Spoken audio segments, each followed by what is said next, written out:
Hello, good evening, and welcome back to another episode of Minds on Guard, where we're learning how to guard our minds against all of the manipulations, the methods of control, and the general attack that our reasoning capacities come under here in the 21st century, specifically with regard to the media and all of the ways that that outcrops and interjects itself into our lives here in the 21st century. This is going to be a bit of a shift from our previous series of videos. In an effort to understand what kinds of methods of manipulation that we deal with in today's world, we've been working through a series that's exploring the state of American education. It is in the schools that our minds receive the bulk of our instruction and guidance with respect to the development of our reasoning skills. The classroom environment is meant to be one of great discovery and exploration of reality, where the idea of learning to discern and understand truth is meant to be instilled and fostered to help each new generation enter the world fully equipped and capable of taking ownership of the responsibility of life. This was once the aim of the American education system. What we've been learning is that throughout the 20th century, various powerful interests infiltrated the school system and shifted those core drivers in order to enact a societal change. Today, we see the fruits of those labors and a population that has been dumbed down to such a degree that the generations known as Millennials and Gen Z, relatively speaking, are suffering from some of the worst literacy rates and really overall a general lack of intelligence, despite what any think tanks coming from the institutions of media power and government may have been selling us over the decades.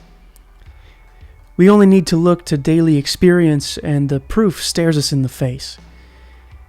The things that we value in our culture and our society have been fundamentally altered for the worse. The things that once gave meaning to a life have been reduced to a postmodern soup of aimless and self-serving contexts that really amount to nothing. People do not know who they are, and they don't care to know how and why things have deteriorated to such horrible degrees. Instead, we rely on so-called experts and perpetuate an appeal to various authority figures who do all that they can to continue the degradation of our minds and hearts, also that they are able to maintain their own power and control over society. The media of today is the vehicle through which our minds are bludgeoned and tenderized in order to keep us soft and our self-determining wills weak, to the point that we readily and eagerly give up the responsibility of discerning truth and living with the integrity to fully own our role in maintaining what is real and good. The plan began in the schools, and it has spilled over into every area of life to the point where today we can't go a single moment without being exposed to some kind of psychological conditioning apparatus. The means of control have become ubiquitous, but are we truly lost, or is there a way to take back control of what is true and right and live the good and meaningful lives for which we have been created?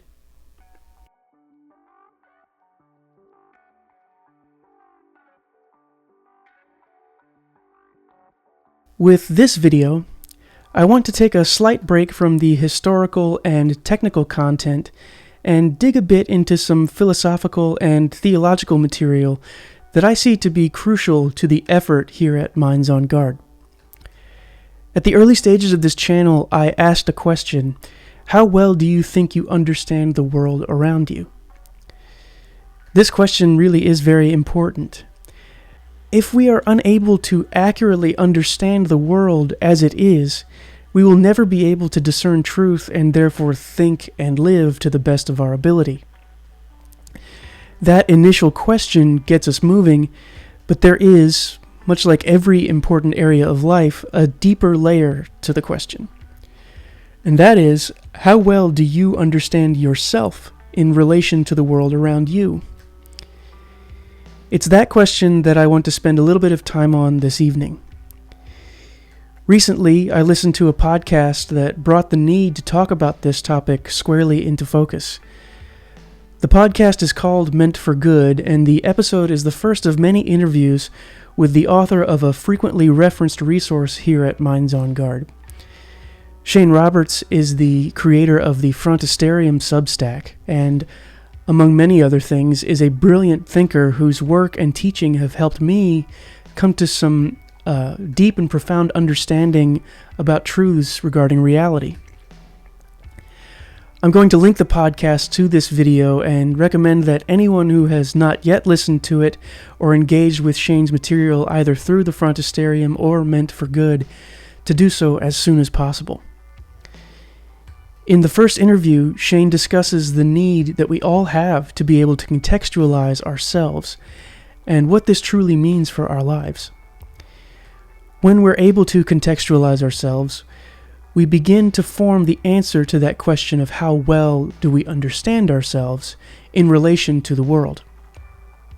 So, in order to do this, we need to understand a few things.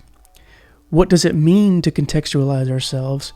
And what does that look like here in the 21st century, given all of the psychological programming and postmodern indoctrination of the schools and the media?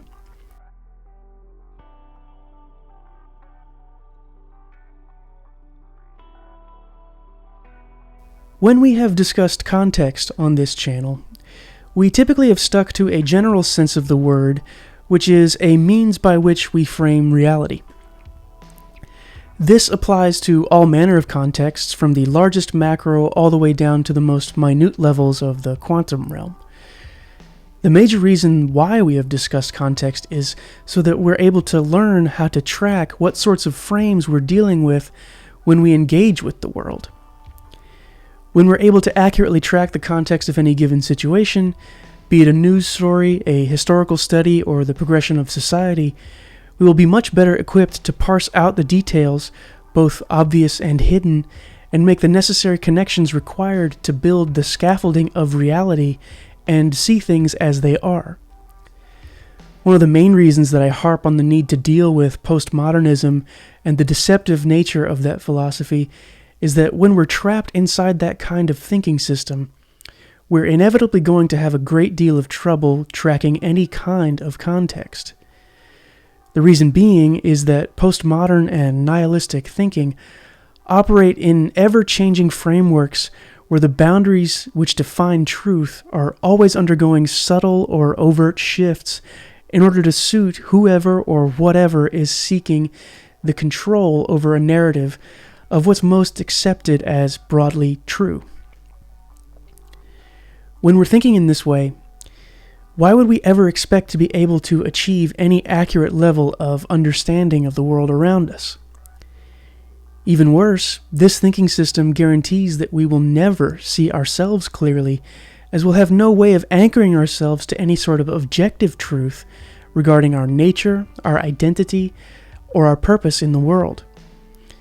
There will always be an avenue for our ego, that part of us that wishes to dominate and control the world around us, to shift the frame and suit those more basic desires for pleasure, escape, narcissism, and comfort.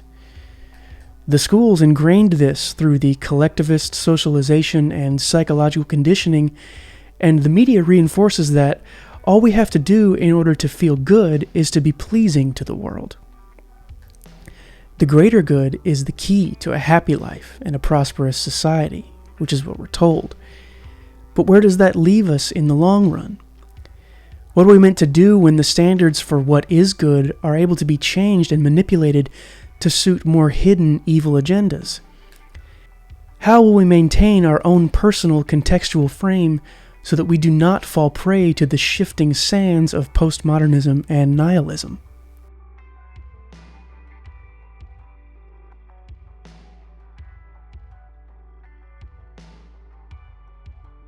As I have stated many times before, reality is as it is.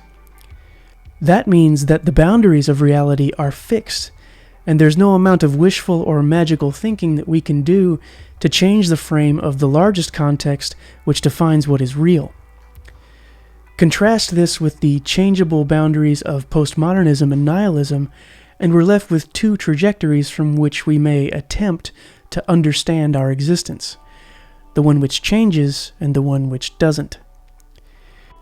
This philosophical reality collides with a theological one as well, in that we read in Scripture that it was God who created the boundaries which frame His creation, and He is beyond shadow of turning, meaning that He is perfect in all that He is, does, and wills.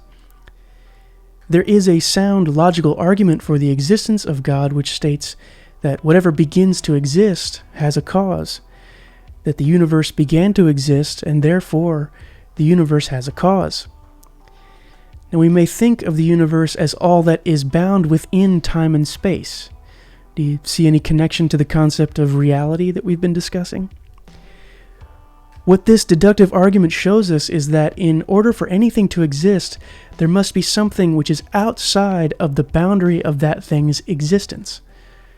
When we zoom out to the macro level of reality, this necessitates that there is a being who is able to bring about or cause the existence of all that there is, from outside the contextual frames of the material universe. God is the only explanation that fits this necessary condition in a sufficient manner to satisfy the needs of truth value with respect to how we determine what is real and what is false. Going further, God is the ultimate referential by which we are able to understand any moral truth and therefore discern meaning and value within reality. Our innate understanding of what is right and what is wrong is only present because of the perfect will of the supreme creator of all that is. We look to what He has designed in order for us to understand how to live. So what does this have to do with contextualizing ourselves? It is my belief that stepping just beyond the utterly amazing gift that we've been given through our existence, we have been created with a purpose. In the book of Genesis, we are told that humans have been created in the image of God. We should understand this as a status rather than some sort of physical quality, in that to bear the image of God in His creation is to be His representative inside that context to the rest of reality. This imaging status should be the entry point to any effort of contextualizing ourselves in the world. What I see so often in people is a genuine desire to know and live in alignment with truth. I love this about humans, but it troubles me greatly when I see, every day, smart, capable, thinking people fall into the traps laid out by the media and the crafters of manipulative narratives.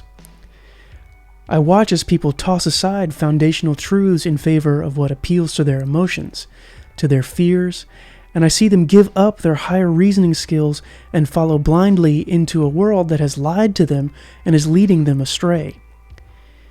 We must return to the basics. We must see ourselves clearly. The absence of the foundational contextual frame that is our imaging status inside the creation of Yahweh has left us lost and incapable of discerning truth, because without that anchor and submission to the perfect, unchanging will of the one who has brought all that there is into existence, we are left to either create or follow any number of changeable falsehoods that suit our desires to feel like we run the show and have things figured out. We need to start asking ourselves direct questions. Who am I? Why am I here? What do I want? What do I value? And why? These are the beginning steps toward taking every thought captive, which really is the scriptural equivalent of contextualizing yourself. And if we are to live in alignment with truth, we must submit all the areas and ways that we live in opposition to the living God and what He has ordained. We must return to the way of wisdom described in the book of Proverbs. Wisdom has built her house. She has hewn her 7 pillars. She has slaughtered her beasts. She has mixed her wine. She has also set her table. She has sent out her young women to call from the highest places in the town. Whoever is simple, let him turn in here. To him who lacks sense, she says, Come, eat of my bread and drink of the wine I have mixed. Leave your simple ways and live and walk in the way of insight. Whoever corrects a scoffer gets himself abuse, and he who reproves a wicked man incurs injury. Do not reprove a scoffer, or he will hate you. Reprove a wise man, and he will love you. Give instruction to a wise man, and he will be still wiser. Teach a righteous man, and he will increase in learning. The fear of the Lord is the beginning of wisdom, and the knowledge of the Holy One is insight. For by me your days will be multiplied, and years will be added to your life. If you are wise for yourself. If you scoff, you alone will bear it.